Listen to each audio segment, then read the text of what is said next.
An elderly woman, abandoned in a faraway city by her own son, was carrying a secret he never expected, but it all came back around. The Miami heat beat down hard on the pavement along Ocean Drive by the waterfront, and Marisa Rivera, 73, sat on a public bench with a small suitcase at her feet and a worn handbag in her lap, her hands lightly trembling as she clutched a crumpled slip of paper with an address scribbled on it. While around her, tourists strolled carefree. Street vendors sold coconut water and snacks, and the ocean glittered under the afternoon sun. But Marisa didn't really see any of it. Her tired, watery brown eyes stayed fixed on the horizon like she was searching for an answer that would never come. 3 hours earlier, her son Ryan had pulled the car up near a busy corner, helped her out with her suitcase, and told her he'd be back in 10 minutes. Just 10 minutes. So she waited on the curb, ignoring curious looks from strangers. Waiting as the sun shifted. Waiting until the truth finally landed. He wasn't coming back because Marisa wasn't naive. She knew exactly what had happened. Ryan had abandoned her. If this story is hitting you in the heart, subscribe to the channel and tap like so you don't miss any of our stories. And in the comments, tell me what city you're watching from right now. The trip from New York to Miami had been long and silent, Ryan barely looking at her in the rearview mirror, answering her questions with clipped, vague replies. It's a surprise you'll like it. And Marisa tried to believe him. Tried to imagine it was a reconciliation trip, a late gesture of love from a son who drifted away over the years, but deep down something in her knew it wouldn't end well. Now on that bench, she felt the weight of her entire life she had raised. Ryan alone, after her husband died in a job site accident when Ryan was 6, working whatever she could, cleaning offices, ironing, cooking, waking up before dawn to scrub buildings, coming home to make her boy breakfast, then sewing at night after he fell asleep, never letting him go without pushing and pleading until she got him scholarships and opportunities watching. Him earn a business degree, then marry Amanda, a woman from a good family who never hid her contempt for Ryan's poor mother. Marisa pulled out her old phone and called Ryan again and again straight to voicemail. Then texted Ryan. "Where are you? I'm still waiting where you left me. Please come back." 2 gray checks.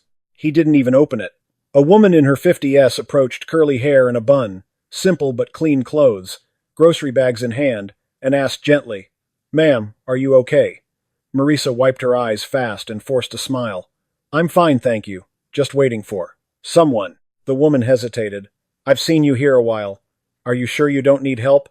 Marisa's throat tightened. She wanted to say yes, that she was lost, that she knew no one, that her own son had dumped her, but the words wouldn't come, and she only shook her head. The woman then handed her a card. "My name's Celia. I work at a shelter nearby Hope House. If you need anything at all, come by or call. We help people in hard situations." Marisa took it with trembling fingers and whispered, "Thank you," and Celia walked away but glanced back like she knew Marisa wasn't telling the full truth. The sky turned orange, and Marisa realized she had to choose. She couldn't sleep there, so she stood stiffly, grabbed her suitcase, and wandered through Miami with no plan, passing restaurants full of families, bars full of laughter, storefronts closing for the night, feeling invisible like a ghost moving through a city that wasn't hers, until she found a quieter park where unhoused people were settling onto cardboard, and she sank onto another bench, resting her head on her suitcase, exhaustion running deeper than muscle or bone. This was the exhaustion of someone who gave her entire life to someone else and got tossed out like trash. She remembered her last conversation with Ryan back in New Jersey, where she rented a tiny room behind someone's house. He showed up unannounced, said Amanda was pregnant again, baby number 3, and they needed more space, and said her living situation was complicating things. That Amanda thought it would be better if Marisa lived somewhere with people her age, somewhere that could take care of her. And Marisa, confused, told him she paid her own rent, off her Social Security check, and didn't need him to pay anything, but Ryan wouldn't meet her eyes and left. And 3 days later came back saying he'd found a great place far away, and she had to pack. Lying on that cold bench, Marisa understood there was no place, no facility, only a son trying to erase his mother. She woke up aching the night, surprisingly chilly. Her back locked up the sunrise, painting the sky pink and gold, birds calling in the trees as the city stirred. And when she looked around, the people sleeping nearby were gone, leaving only flattened cardboard. And fear hit her. Was this her future, becoming another forgotten face on the street? She checked her bag. Celia's card was still there. Pride told her not to call. Marisa had never begged strangers for help, but for the first time in her life she truly didn't know what to do. She found an open bakery, bought a roll and coffee, ate slowly like it might be her last meal, counted her small cash 3, maybe 4 days before. She'd be broke and watched normal life flow in and out. Workers grabbing breakfast moms with kids in uniforms, older couples chatting at the counter, and she wanted so badly to belong to that world, but knew she was adrift. She spent hours walking, asking if anyone needed help, cleaning, cooking, childcare, because even at 73 she still had strength. But doors closed, eyes narrowed. People saw an unfamiliar elderly woman with a suitcase and no references and wanted no risk. By late afternoon, she couldn't deny it anymore. She sat on the curb, dialed Celia's number, and when Celia answered and recognized her, "Did you resolve your situation?" Marisa swallowed hard and finally said, "No, I need help." And Celia didn't hesitate. "Where are you? Stay there. I'll send someone in 20 minutes. And exactly 20 minutes later, a white van pulled up. A young man hopped out and asked, "Ma'am, are you Marisa Rivera?" Celia asked me to get you, took her suitcase gently and drove her to a large landau, light yellow house with a metal gate and a simple garden, a sign reading Hope House Shelter and Dignity, where Celia met her at the door with a warm smile, brought her into a clean, simple, welcoming space with worn but cared-for couches and people talking softly, then sat her down in a small office to register her name, age documents, and told her, "You can stay here as long as you need. Food, shower, a bed. Tonight you just rest," and in a small room with 3 beds, Marisa set her suitcase down and finally let herself cry. The next morning, she woke to the smell of coffee reality, crashing back as she saw the peeling walls and heard the shelter's quiet hum, showered in a clean but old shared bathroom, dressed in fresh clothes from her suitcase, and joined the breakfast where people, men, women, young, elderly, looked tired but supported one another, and a gray-haired woman named Nora smiled and said, "First night I've been here 2 months, it's peaceful." And later Celia asked for the full story. Marisa handed over her ID and social security card, admitted she received a modest monthly check, and finally confessed eyes on her own. "Hands. My son brought me here, said he was putting me in a senior place. But he left me on a corner and never came back," and Celia's face softened with real pain. "I'm so sorry." Then practical honesty. "We're temporary. But with your social security you can rent a small room and rebuild. I'll help you find something. And if you want to help here cooking or cleaning, we'd appreciate it." And Marisa, lighter for the first time, offered, "I can cook. I can clean." And over the next week, she settled into a routine helping, with breakfast cleaning the kitchen, sorting donations with Nora, while Celia found a cheap studio in a modest neighborhood, clean but tiny. And the landlord agreed to split the deposit because Celia vouched for Marisa. Moving in, Marisa had almost nothing. 1 suitcase of clothes, a thin mattress pad, a blanket, a plastic chair, a few donated dishes. But it was a beginning, and the next day she job hunted and heard the same answer: "Not hiring, or we need someone younger," until at an outdoor market she met Miss Marlene Johnson, a strong, lively, older black woman running a herbs and spices stall, who sized Marisa up and said, "Can you sell?" And Marisa answered, "Honestly, I can talk to people. I've worked with the public my whole life. I just need a little extra to stretch my check." And Marlene liked her. "Come Saturday morning, I'll give you a shot." And Marisa arrived early, helped set up, greeted customers with warmth and knowledge. And at day's end, Marlene handed her $50 cash. "If you come every week, that's your day rate," and it wasn't much, but it was dignity. And Marisa walked home smiling until night alone, when she scrolled old photos of Ryan as a baby at graduation, at his wedding, and the ache returned. Because even after everything, she still loved her son.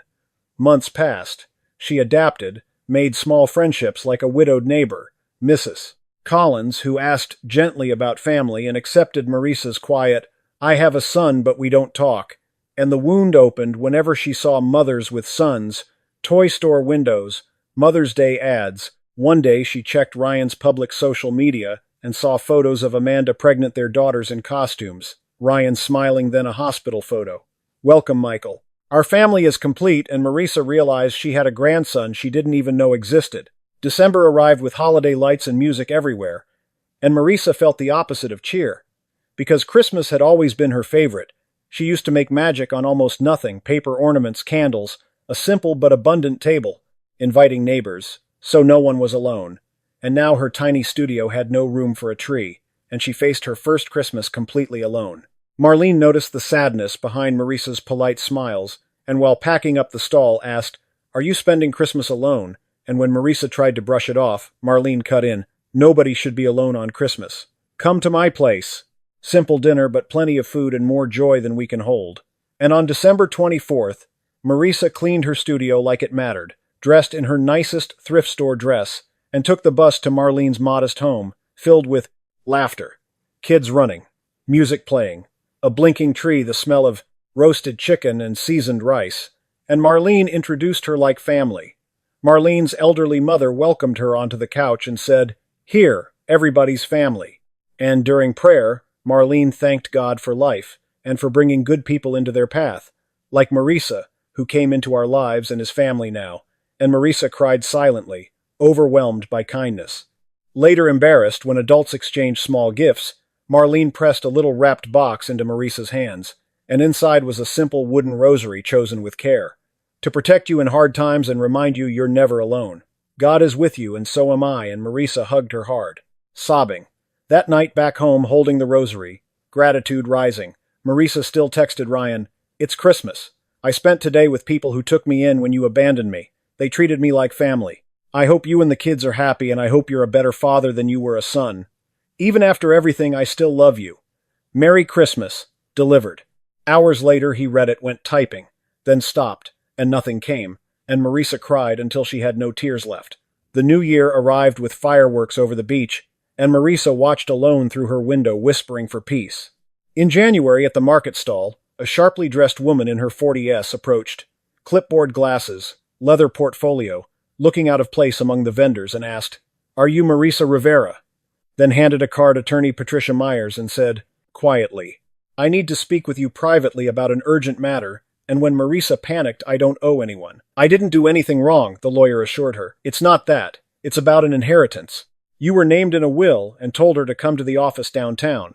Marisa barely slept, then arrived intimidated at a commercial building, rode the elevator to Suite 15 and sat across from Patricia, who opened a thick folder and asked, "Did you ever know a man named John B.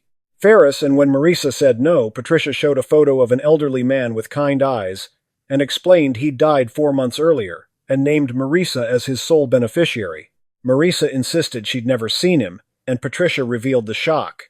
According to the documents, John Ferris was your mother's brother, your uncle, and Marisa felt the floor drop.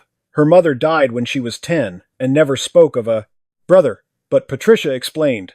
Families separated, records lost, and that John lived quietly in Miami, widowed, no children, retired accountant, and 5 years earlier he hired an investigator, found Marisa through old birth records, yet never contacted her out of fear of rejection, leaving instead a letter. Patricia read aloud. "To Marisa Rivera, my niece, I never met. Forgive an old man for lacking the courage to reach out in life. I feared I'd be a stranger causing trouble, so I stayed silent, but I don't want you left with nothing. I worked my whole life, saved what I could, and I want you to have a dignified home. I hope you find warmth. John B."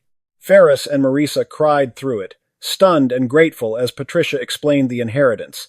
A fully paid-off 3-bedroom house in a safe middle-class neighborhood with a yard, no liens, no debt, transferring to Marisa after probate, likely within 3 to 4 months. Patricia copied Marisa's documents, handed her the keys, and Marisa clutched them like gold, then wrote a bust to the address, stood before a white single-story house with a green iron gate and a small garden, unlocked it, walked in, smelling a closed-up home, saw simple but cared-for furniture, a functional kitchen, 3 bedrooms, and in the smallest room she sat on the bed and cried, crying for abandonment and fear, but also for this miracle, this second chance.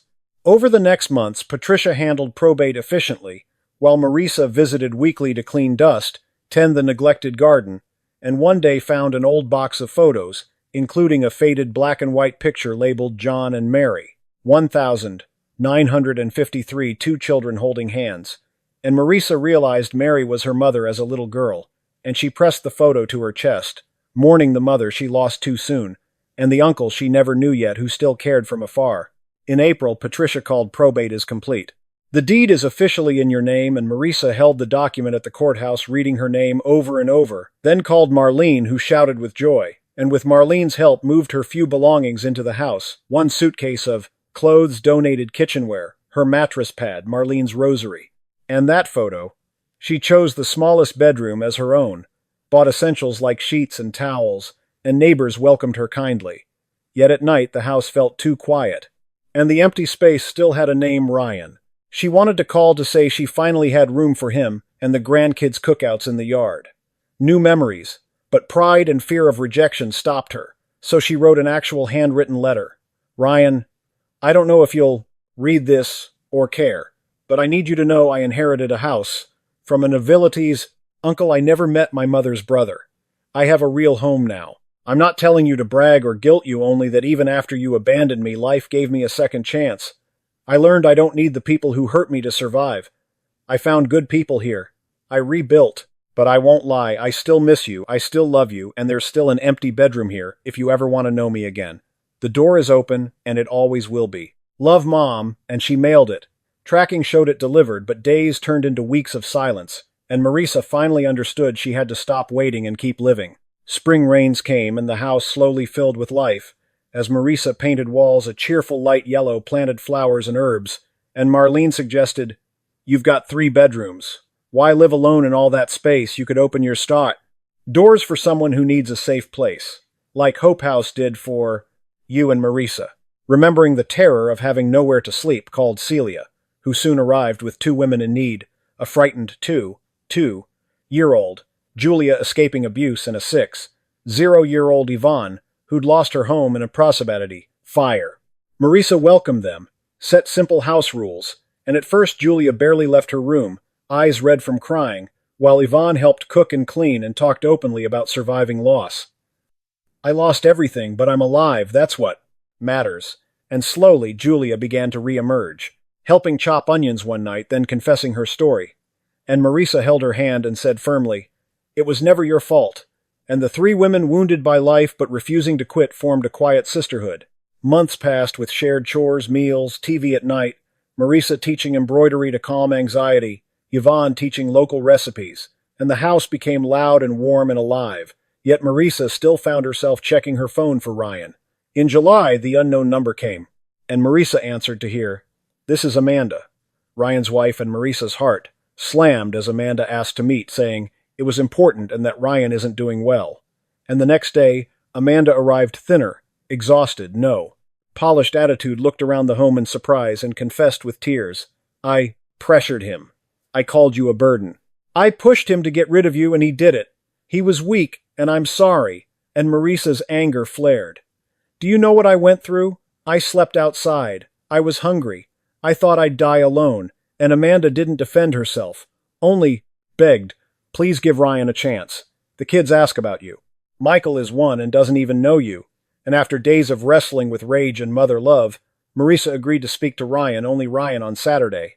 He arrived alone, looking broken, thinner, unshaven, older by years, and they stared at each other like strangers tied by blood and pain. And Marisa asked the question that cut, "Why did you do it, Ryan? Why did you abandon me like that?" And he whispered, shaking, "Because I'm a coward. Because I let myself be manipulated. Because I wanted to please her and forgot who mattered." And Marisa told him everything: benches, fear, hunger, the unanswered calls, the unread texts, and he sobbed, dropping to his knees. "Please forgive me," but Marisa snapped, "Shame isn't an excuse. I raised you alone.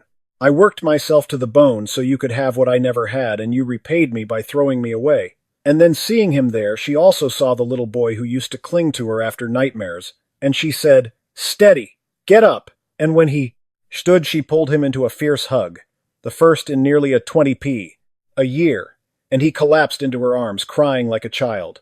And through her own tears she said, "I forgive you, but never forget what you did. You hurt me in a way no one ever has." And he promised to spend the rest of his life making it right. They talked for hours about his failing marriage, about guilt, about the children, about Michael, about Marisa's inheritance, and her new life, and the women she'd welcomed. And when he asked her to come back north, she refused gently. "My life is here now. This house isn't just mine, it's for people who need it." And Ryan nodded, humbled, promising visits only if he could truly keep them. In the months after, to Marisa's surprise, he did keep his word. weekly calls, photos of the kids, and then an August visit with Amanda and all three children where Marisa finally met. Michael smelled that baby scent, watched her granddaughters, now older, run into the yard yelling, "Grandma!" And Amanda thanked her quietly for the chance, and Marisa replied, "Honestly, I didn't forget what you did, but I chose forgiveness. Not for you, for me, and for the kids." And when they left, the house fell silent again, but not the silence of abandonment. This time it was peace. Yvonne eventually rented her own small place, but still visited weekly. Julia started community college aiming for psychology inspired by her healing, and Marisa welcomed more people. Over time, someone newly arrived from Venezuela with a little girl, a young trans woman kicked out by her family, so the house stayed full, alive, and safe. The next December, 1 year after that lonely Christmas, Marisa hosted a big holiday dinner inviting everyone. Marlene and her family, Celia, and shelter friends, neighbors, Yvonne, Julia, and Ryan's family, and laughter bounced off the walls. While kids raced through the yard and Ryan told her mom, "You built something incredible," and Marisa answered simply, "I just opened the door." Everything else followed. And later, washing the last dishes, Julia hugged her and whispered, "You're the mom I never had." And that night, Marisa texted Ryan, "Thank you for coming. Thank you for keeping your promise. I truly forgave you not because you deserved it, but because I deserved peace. I'll love you forever." And he replied almost immediately, "Mom, I love you more than I can say, and I'll spend the rest of my life proving it. Thank you for not giving up on me." And Marisa smiled through tears, looked up at Miami's starry sky, and realized the city that witnessed her abandonment had become the place of her redemption. She had a home, friends, a chosen family, and a repaired bond with her son. It wasn't a perfect ending. Scars don't vanish, but there was peace. There was forgiveness. There was love. And finally, that was more than enough. 2 years later, at 75, hair fully white and hands a little shakier but eyes bright, Marisa sat in her garden, watering flowers that now filled every corner, watching the people she'd helped move forward. Julia working part-time, while studying, others finding jobs and homes. A new older woman staying temporarily after losing her husband, while Ryan still visited every couple months, and the kids called it Grandma's house and ran through the yard laughing. And Marlene arrived at the gate with cake, like she always did, and when she asked, "Are you happy, Marisa?" Marisa thought, and said, "I learned, happiness isn't the absence of pain, it's finding joy even after everything goes wrong. I could have died on that bench. I could have quit, but I didn't. And now I have all this," and she gestured to the house, the garden, the voices inside, and on that sunny Miami afternoon, warm wind moving gently through the leaves, Marisa Rivera finally felt she had found what she'd been searching for all along, a place to call home. If this story touched your heart, leave a comment telling me what you thought and what city you're watching from. Share it with someone who needs a message of survival and new beginnings. And don't forget to subscribe for more stories that will move you and make you think about forgiveness, family, and the strength inside every one of us. See you in the next story.